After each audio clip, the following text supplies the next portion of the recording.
Hello बच्चों, Hindi medium class 7 history का lesson 1 मध्यकाल की प्रमुख घटनाएं। इसके लिए आपको दोनों तरफ रूल वाली कॉपी बनाई होगी, जिस तरह पिछले साल बनाई थी। आइए अब इधर लेसन की तरफ चलें। मध्यकाल का अर्थ। इतिहास को प्रायः 3 भागों में विभाजित किया जाता है: प्राचीन काल, मध्यकाल तथा आधुनिक काल।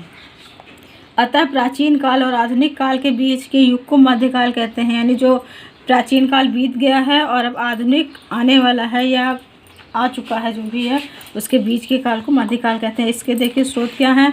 मध्यकाल के इतिहास को जानने के स्रोत हैं: अभिलेख, साहित्यिक साधन, विदेशी यात्रियों के यात्रा वर्णन। हमारे देश में अनेक विदेशी यात्री हैं, उन्होंने यहाँ से जाने के बाद अपने देश भारत के विषय में लिखा, उससे भी हमें मध्यकाल के इतिहास की जानकारी मिलती है। मध्यकाल का विभाजन। इस काल के इतिहास के अध्ययन को सरल बनाने के लिए इसको 2 भागों में बांट दिया गया है: पूर्व मध्यकाल और दूसरा है उत्तर मध्यकाल। इसके बाद आता है विश्व के अन्य भागों में घटित प्रमुख घटनाएं। इसमें है अरब में इस्लाम का उदय कैसे हुआ था, दूसरा है यूरोप की सामाजिक एवं राजनीतिक स्थिति, तीसरा है एशिया का घटना चक्र, और इसके बाद आपका आता है मध्यकाल में भारत की स्थिति। ये तो हमारा लेसन है, डिटेल में हम लोग क्लास में बताएंगे। अब आइए इसके प्रश्नोत्तर की तरफ चलते हैं। 3 तरह के प्रश्नोत्तर हैं: दीर्घ उत्तरीय, लघु उत्तरीय और अति लघु उत्तरीय। तो पहले हम आपको इसके साथ लघु और अति बताते हैं। लघु उत्तरीय क्वेश्चन में देखिए, इस्लाम के उदय के पश्चात अरब देश शक्तिशाली कैसे बने।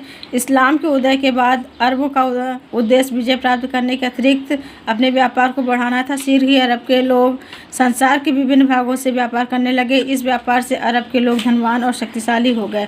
प्रश्न नंबर 2, मंगोलों के शासन विस्तार के विषय में लिखिए। उत्तर है, मंगोलों ने पश्चिम एशिया और दक्षिण में रूस से लेकर मध्य एशिया के उस पार चीन तक के क्षेत्र पर अपना अधिकार जमा लिया था। प्रश्न नंबर 3 है, रेशम मार्ग का क्या महत्व है। रेशम मार्ग एक महत्वपूर्ण मार्ग है। चीन और पश्चिम एशिया का व्यापार इसी मार्ग से होता है, इसके कारण मध्य एशिया का महत्व बढ़ गया है। व्यापार करने वाले काफिले इसी मार्ग से जाते थे। इसे रेशम मार्ग इसीलिए कहा जाता है क्योंकि चीन का रेशम व्यापार की महत्वपूर्ण वस्तु थी। अब अति लघु देखिए जल्दी से। मध्य युग की अवधि कब से कब तक मानी जाती है। मध्य युग की अवधि 711 ईस्वी से 1858 तक मानी जाती है। प्रश्न नंबर 2 देखिए, मध्यकाल को किन 2 भागों में विभाजित किया है। मध्यकाल को 2 भागों में विभाजित किया: पूर्व मध्यकाल, उत्तर मध्यकाल। तीसरा, फ्यूडम शब्द का क्या अर्थ है। फ्यूडम शब्द लैटिन भाषा से लिया गया है, जिसका अर्थ है जमीन का टुकड़ा। प्रश्न नंबर 4 है, चोल शासक भारत के किस भाग पर शासन करते थे। उत्तर है, चोल शासक भारत के उत्तरी भाग पर शासन करते थे।